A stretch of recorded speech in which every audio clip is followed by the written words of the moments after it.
Bismillahirrahmanirrahim. Assalamualaikum warahmatullahi wabarakatuh.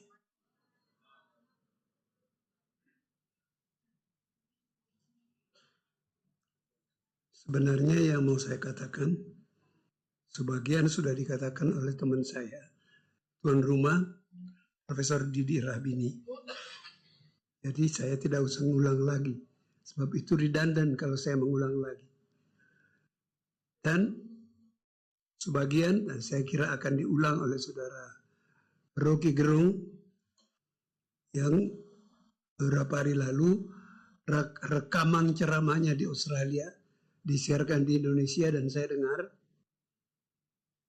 saya sangat terharu. Kenapa saya terharu? Saya nggak bisa lagi seberani itu. Tetangga duduk saya, Letnan Jenderal Purnawirawan Tarigan, tahu bahwa saya akan ulang tahun beberapa hari lalu, usia 80. Menganjurkan saya untuk berani kembali seperti dulu. Saya ceritakan dulu saya berani. Tapi saya harus habis dimaki-maki orang, dibully orang-orang yang membela Presiden Jokowi. By the way, malam minggu lalu, Saudara Gunawan Muhammad, bekas pemimpin redaksi saya di Tempo, kami bersama-sama dulu memimpin Tempo Magazine, menangis. Ini agak simbolik, karena ketika pelantikan Jokowi, Yusuf Kala, itu kan ada pawai. Saya nangis. Dan nangisnya juga di depan kamera televisi, di Kompas juga. Kenapa saya menangis?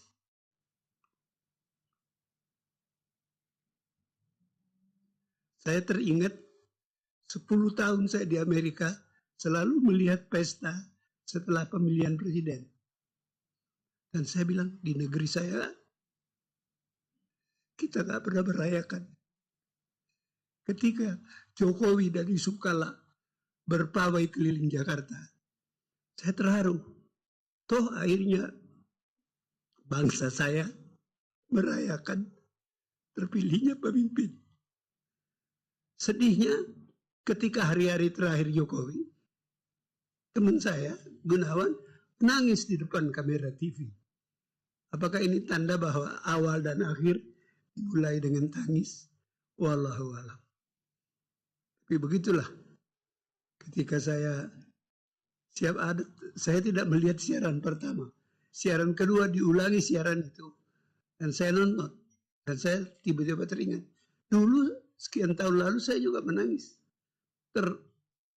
Lama penyiar TV itu menunggu saya selesai menangis. Saya agak malu waktu ketua begini kok nangis di depan orang banyak.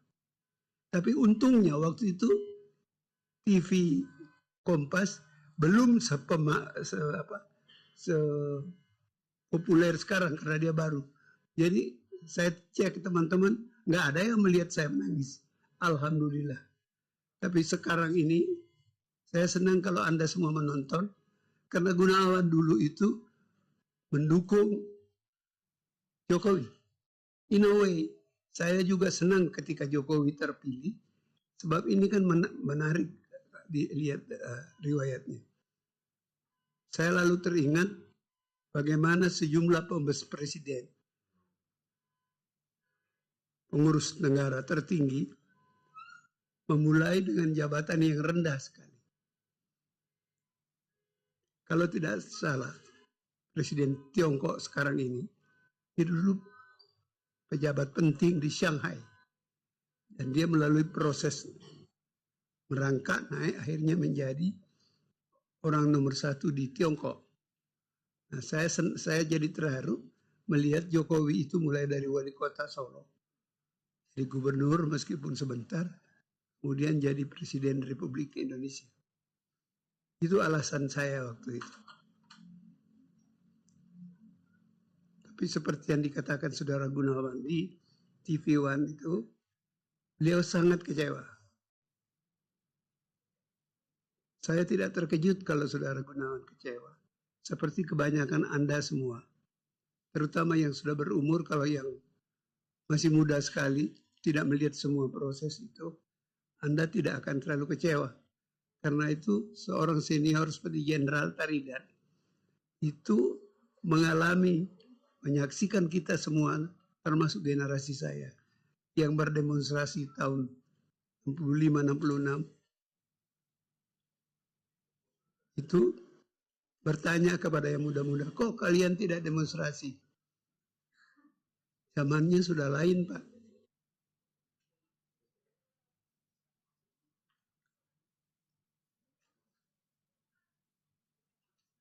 Selamat datang, Pak Jaya.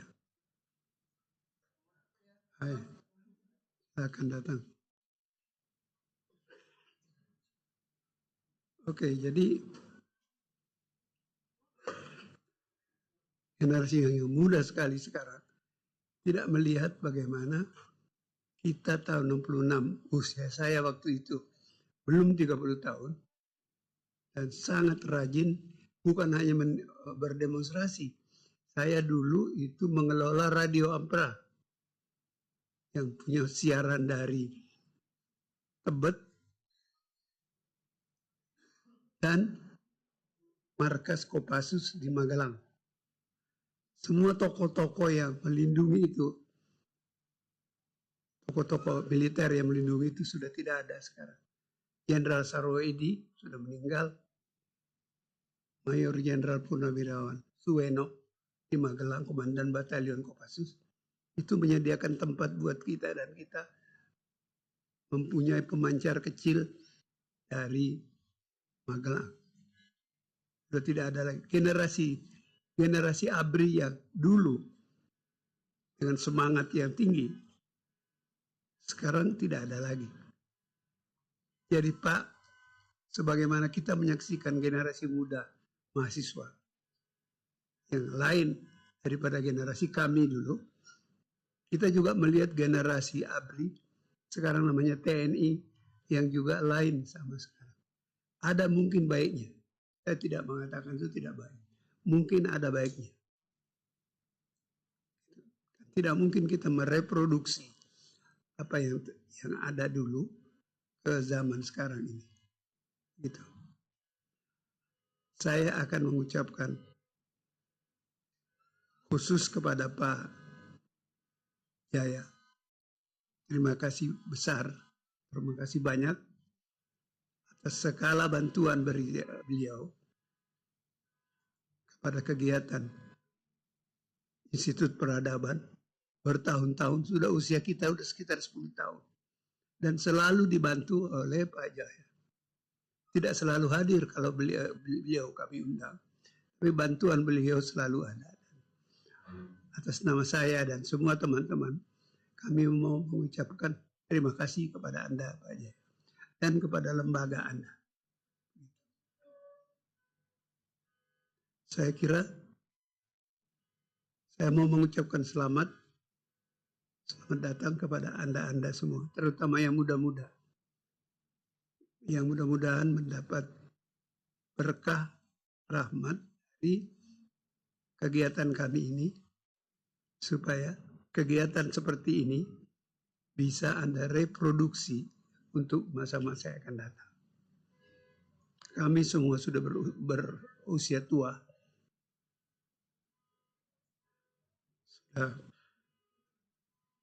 Institut Peradaban itu sudah 10 tahun lebih, saya kira.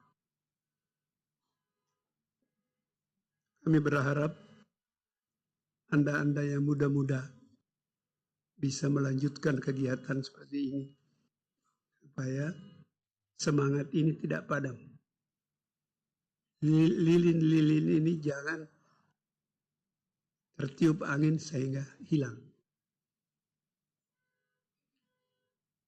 Tadi saya kira yang dikemukakan oleh Pak Didi Rabini mengutip ucapan seorang pemenang hadiah Nobel, begitu ya tadi ya, melihat bahwa demokrasi itu 3 tingkat dan kita tidak tahu kita tingkat di mana sekarang. Kita harus bergerak, jangan dia padat, jangan dia habis. Di antara Anda yang muda, tidak mengalami zaman ketika praktis tidak ada demokrasi. Salah satu saksi yang masih hidup di sini adalah Pak Dipo Alam. Beliau ini adalah alumnus Kampus Kuning. Kampus Kuning itu tahanan para tokoh-tokoh mahasiswa yang tidak disenangi oleh pemerintah pusat pada waktu itu. Itu adalah contoh yang praktis, jelas bagaimana demokrasi dipikirkan. Oleh sebab itu, Pak Dipo Alam sangat aktif pada usianya yang 70-an, ada kegiatan Institut Peradaban dengan harapan bahwa pengalaman pahit beliau dan teman-temannya tidak perlu dialami oleh generasi Anda semua dan adik-adik dan anak-anak Anda di masa yang akan datang. Dalam rangka itulah kami mengundang saudara Rocky Gerung. Saya ini merasa bahwa ini jawaban pribadi saya. Kenapa saya tidak galak lagi? Karena sudah ada Rocky Gerung yang saya anggap melanjutkan apa yang selama ini saya berani katakan dengan segala risiko. Dan risiko itu juga dipikul oleh saudara Rocky Gerung. Menurut berita yang saya dengar, yang dikatakan oleh Rocky di Australia, siarkan itu, bagaimana dia ini kalau pulang ke Indonesia sudah akan ditangkap. Sudah berapa hari pulang dari Australia dan masih ada.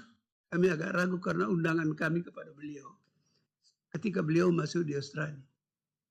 Nah, efek bahwa beliau ternyata masih jalan, mungkin dia mau nangkap itu berpikir 2 kali. Sebab kalau saudara Rocky Gerung ditangkap, saya pikir akan banyak reaksi yang lebih berat, lebih keras, sehingga pemerintah akan menjadi sangat bingung.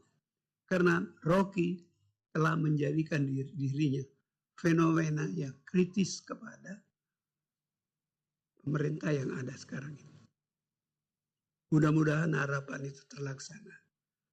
Tapi mudah-mudahan dia tidak perlu ditangkap.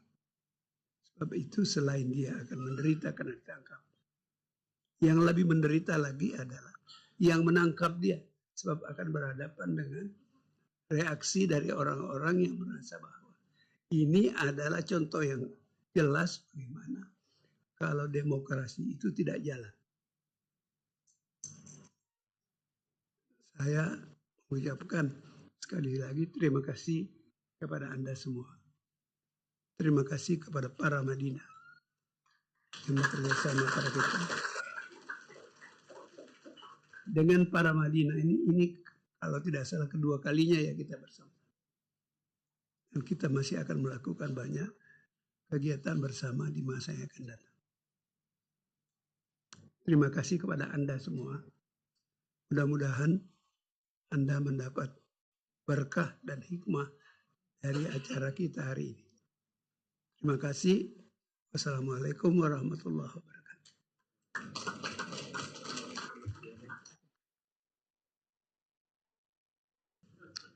Oke, terima kasih teman-teman, Pak Dipo.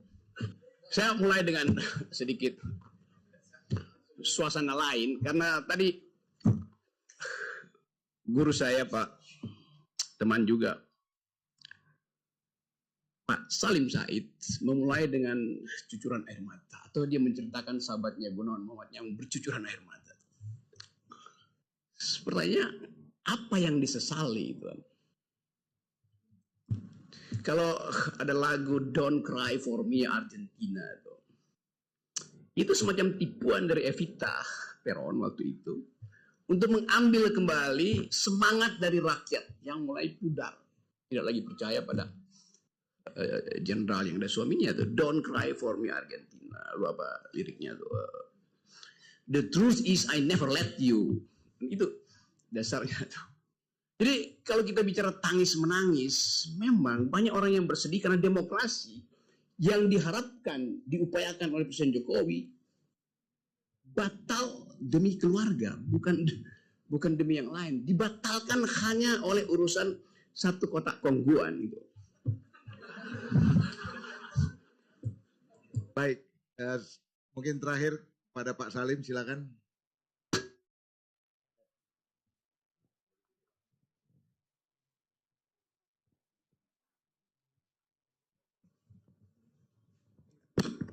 Ya. Saya ini lulusan doktor politik dari Ohio State University. Ketika saya berangkat ke Amerika, saya lulusan ilmu sosial Universitas Indonesia. Jadi kalau saya ikut demo dulu itu semangat zaman itu adalah demo. Bukan karena saya punya ilmu.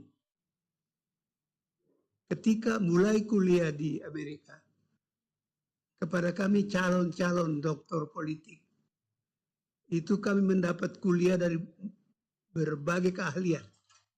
Para profesor-profesor politik. Ada satu yang saya ingat dan sampai sekarang, tadi diingatkan lagi oleh saudara Rocky. Kata profesor itu, each country deserve its own government. Setiap negeri mendapatkan pemerintahan yang pantas dia dapatkan. Jadi itu membawa saya kepada tadi analisa saudara Rocky yang sebenarnya menurut saya tidak seluruhnya harus kita serahkan kepada Jokowi. Sebab Jokowi itu adalah refleksi dari kita. Karena kita bodoh, IQ-nya rata-rata rendah, ya kita pantasnya dapat presiden seperti itu.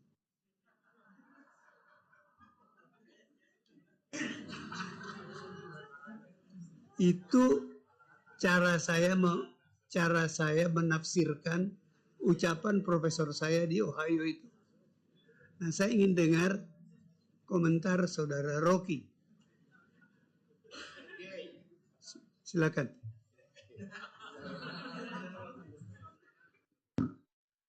Oke, Profesor Haji Salim Said.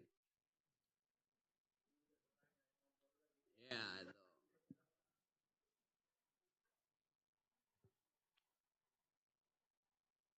82% dari pemilih kita hanya lulus 7 tahun, artinya tidak lulus SMP. Jadi Anda bayangkan, ada 82% pemilih tidak lulus SMP. Mereka inilah yang dimanfaatkan oleh seorang yang enggak punya ijazah untuk disogok dengan BLT, disogok dengan amplop. Kan itu problem kita tuh. Jadi memang ada semacam resiprokasi antara keinginan untuk menguasai kedunguan publik dengan kedunguan dia sendiri. Itu korelatif. Kalau dia cerdas, dia akan bilang bahwa pemilu hari ini kami akan biayai supaya tidak ada operasi uang di desa-desa. Tapi sejak sekarang Anda masuk dalam desa-desa, udah ada spanduk, kami menerima serangan fajar. 10 tahun Jokowi memerintah nggak berubah untuk itu. Artinya dia pelihara. So, kita berupaya untuk mengingatkan bahwa mental seseorang yang hanya ingin memamerkan capaian-capaian fisik, melupakan bahwa demokrasi tadi is the government of reason through the government by the people. Dia nggak mau reason itu tumbuh. Karena kalau reason itu tumbuh, akan membayangkan kekuasaan. Kata pepatah Itali, el sueno della razón produce monstruos. Bila akal akal tidur, maka monster akan menguasai malam. Dan monster itu sekarang lagi berupaya untuk menguasai publik politik Indonesia lewat Mahkamah Konstitusi. Itu dasarnya. Jadi sekali lagi kita mau hentikan itu. Karena mereka, they are riding the tidal wave of stupidity. Itu yang terjadi kan. Gak ada satupun ketua partai yang datang mengatakan, saya punya dissenting opinion terhadap Gibran. Ada SBY tapi sedikit, ya siksa. Saya nggak tahu itu. Mana Golkar pernah ucapkan, walaupun saya tahu kasak-kusuk dalam Golkar, jangan Gibran, jangan. Demikian juga Pak Prabowo di Gerindra tuh. Ya, separuh mungkin bilang iya, sebelum enggak. Tapi mengucapkan itu secara telak dengan argumen yang kudus, tapi sekudus tajam, gak ada yang berani. Jadi saya kira kita mau ucapkan itu sekali lagi supaya Indonesia tidak ditenggelamkan oleh dunguisme. Assalamualaikum warahmatullahi wabarakatuh. Waalaikumsalam.